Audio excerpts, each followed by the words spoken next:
টলিউডের বানসারা সিনেমার শুটিং শুরু হয়েছে পুরুলিয়ার কোটশিলা থানার মোরগুম জলাশয়ের পাশে। তৈরি করা হয়েছে সিনেমার সেট। বনি সেনগুপ্ত, অপরাজিতা আড্ড, সিদ্ধার্থ মণ্ডলের মতন তারকারা রয়েছেন এই সিনেমায়। ট্রেলার সাসপেন্স যুক্ত এই সিনেমার বেশিরভাগ অংশই পুরুলিয়ায় তৈরি হবে। সিনেমার বিষয়বস্তু হলো কুসংস্কারের আড়ালে প্রত্যন্ত গ্রামবাসীদের অন্ধকারে রেখে চোরাই কারবার, বেআইনি কাজ হয়ে থাকে আদিবাসী অধ্যুষিত প্রত্যন্ত এলাকা বানসারা গ্রামে। মূল খলনায়িকা অপরাজিতা আড্ড সেই বেআইনি কারবারের সঙ্গে যুক্ত। সেখানে নায়ক পুলিশের ভূমিকায় আসেন বনি সেনগুপ্ত। তার হাত ধরে কুসংস্কারের অন্ধকারের বেড়া জাল থেকে মানুষকে উদ্ধার করে বেআইনি কাজের পর্দা ফাঁস, দোষীরা শাস্তি পায়, এলাকায় শান্তি ফিরে আসে।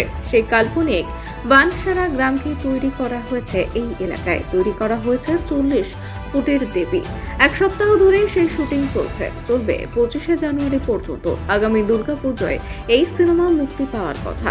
এই ধরনের কাহিনী থেকে পুরুলিয়া জেলার পরিবেশ, ভাষা, মানুষজন খুবই ভালো বলে জানাচ্ছেন সিনেমার ডাইরেক্টর থেকে তারকারা। এই ধরনের কাহিনী থেকে পুরুলিয়া জেলার পরিবেশ, ভাষা, মানুষজন খুবই ভালো বলে জানাচ্ছেন সিনেমার ডিরেক্টর থেকে তারকারা। এভাবেই আগামী দিনে পুরুলিয়ায় আরও সিনেমার শুটিং হলে অর্থনৈতিক ও পর্যটন ব্যবসায় আরও উন্নত হবে বলে দাবি তাদের। এই যে পুরুলিয়ারকে কেন্দ্র করে নতুন সিনেমা শুটিং হতে চলেছে, সে বিষয়ে আপনি পুরুলিয়ার ছেলে, কেমন মানানসই মানে নিজেকে মানিয়ে নিয়েছে শুটিংয়ের ক্ষেত্রে? প্রথমত বলবো, আমার জন্ম কর্ম পুরোটাই পুরুলিয়ায় ছিল এবং আমার এখানে আমি পুরুলিয়ায় করতাম এবং দীর্ঘদিন আমি পুরুলিয়ায় থাকি এবং এই জনজীবন থেকে পুরো আমি পুরুলিয়া থেকে আমি জানি এটা এই আরবান একটা ভাষা সব থেকে বেশি ইম্পর্টেন্ট হয় একটা জায়গার, সেটা সম্বন্ধে আমি কিন্তু পুরোপুরিভাবে অবগত। বিকজ আমার বর্ন অ্যান্ড বটম আমি এখানে মানুষের কষ্ট, দুর্দশা, মানুষের চেষ্টা, প্রচেষ্টা, মানুষের আকাঙ্ক্ষা, ইচ্ছে, সব ইমোশনগুলো বুঝি ভালোভাবে। তো সেখানে আমার পক্ষে ভীষণ ইজি হয়েছে আর আমি খুব হ্যাপি এবং অনেক বছর ধরে যে পুরুলিয়ার ভাষার উপর কিছু করার ইচ্ছে ছিল এবং আতিউল্লাহ আমাকে এই ব্রেকটা দিয়েছে। দ্যাট ইজ রিয়েলি গ্রেটফুল যে আমি এই ধরনের কাজ করার একটা সুযোগ পেয়েছি।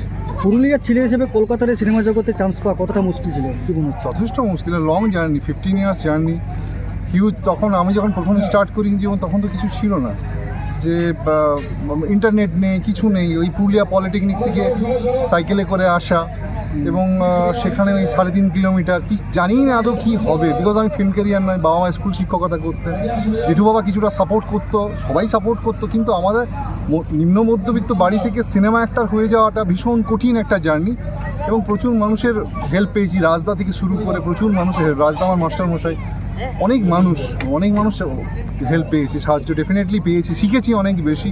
হ্যাঁ, অবশ্যই প্রত্যেকটা যে কোনো প্রফেশনেই অনেক বেশি কঠিন থাকে।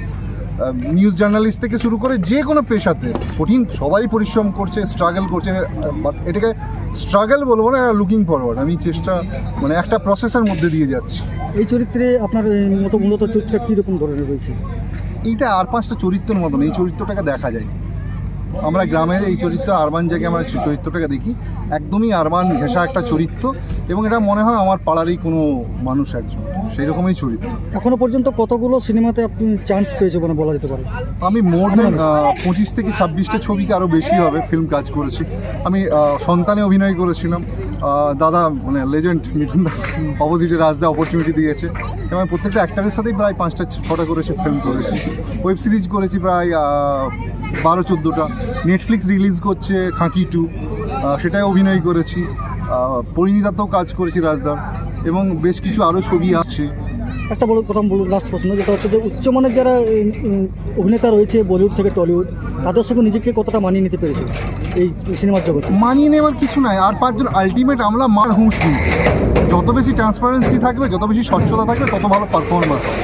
আর আমরা যেহেতু একদম প্রত্যন্ত গ্রাম থেকে ওঠা ছেলে, তো আমাদের কাছে এত ট্রাভেলের মধ্যে আমরা বড় হয়েছি যে আমাদের কাছে ট্রাভেলটা কিছু ব্যাপার নেই। হার্ডেল না হলেই অব্লিগেশন আছে, চলো কী করে।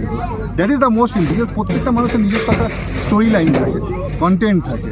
যেহেতু আমি প্রত্যেকটা জায়গা থেকে এসেছি, আমি ইঞ্জিনিয়ারিং পড়াশোনা করেছি, তারপর যেহেতু পড়েছি, হায়ার স্টাডি করেছি, পঞ্চায়েতগুলো চাকরি করেছি, তো সেক্ষেত্রে খুব ইজি।